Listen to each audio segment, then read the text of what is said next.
If you find yourself in the position that one of your children wants to pursue the performing arts and to go to a performing arts high school, take comfort in the success of an extremely talented entertainer, Emma, the beautiful yellow wiggle. Hi Emma, how are you going? Good, how are you, Yvonne? Very well, thank you.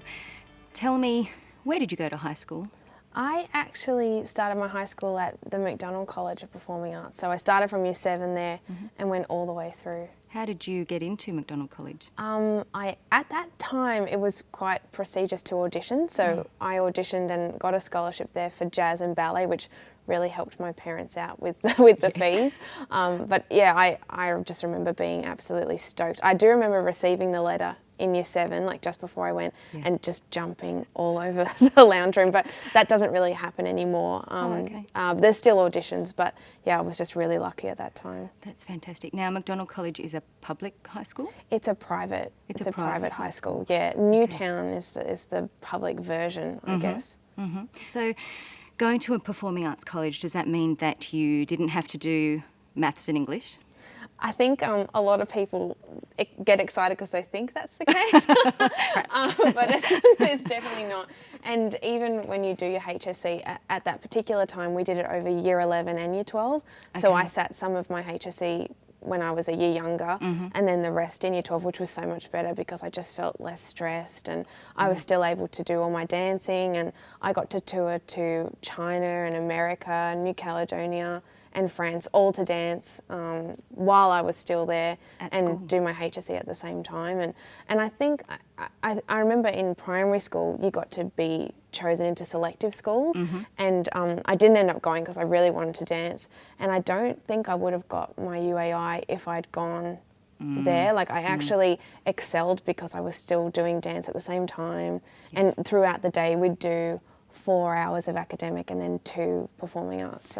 And so was there extra things for you to do after school? Because you said, you know, during the day. Was it expected that you would then study after school dance? Well, it's quite cleverly fit in. They try, like the day is longer than, I guess, a normal academic school, but it's all in the one day. So we'd start at 8:40 and finish at 4:40. So that's quite a long day, a very long day, you know, when you're at high school and you want to go home. But, you know, your parents don't have to drive you to another dance school. It's all in the one go, so it was just perfect for me. Yeah, and you're on campus, so all of the people that you're trying to practice and choreograph with are all at your disposal, so that's handy. And even for after school dancing, you know, everyone would still be there, and if we were trying to organise a performance, we'd practice at lunch, we'd practice at recess, we'd practice at performing arts, we'd practice in English, we'd practice in maths. So everyone was there all at the same time, and I think our academic studies, I remember our teachers, even if we had new teachers, they'd be like, whoa, you guys are so energetic. And all of our projects and performances, they were all,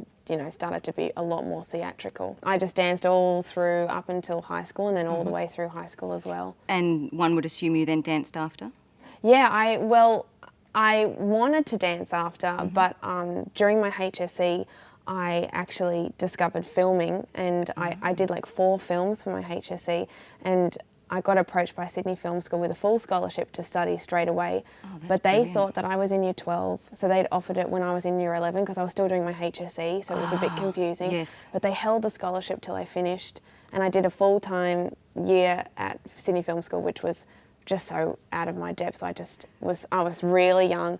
I was so excited. Everybody else was a lot older, and they were all from overseas. So I just had a ball, and I learnt so much. And then all my dance teachers were a little bit upset because they thought I'd put it aside. But then by the time I finished that, I came back and did full-time dance at ED5 International, and it's just been both, you know, careers at the same time, really. And you've been able to mesh them together so that you've got both of your loves at the same time? Yeah, straight after ED5, it was a bit push and pull. I started my own business in video production, and I was still dancing for different people at the time.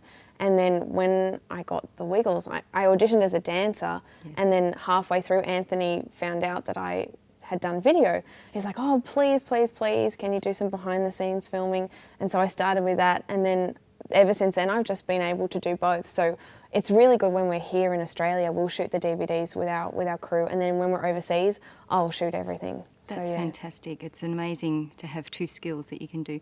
Thank you for sharing with us today. Thank you.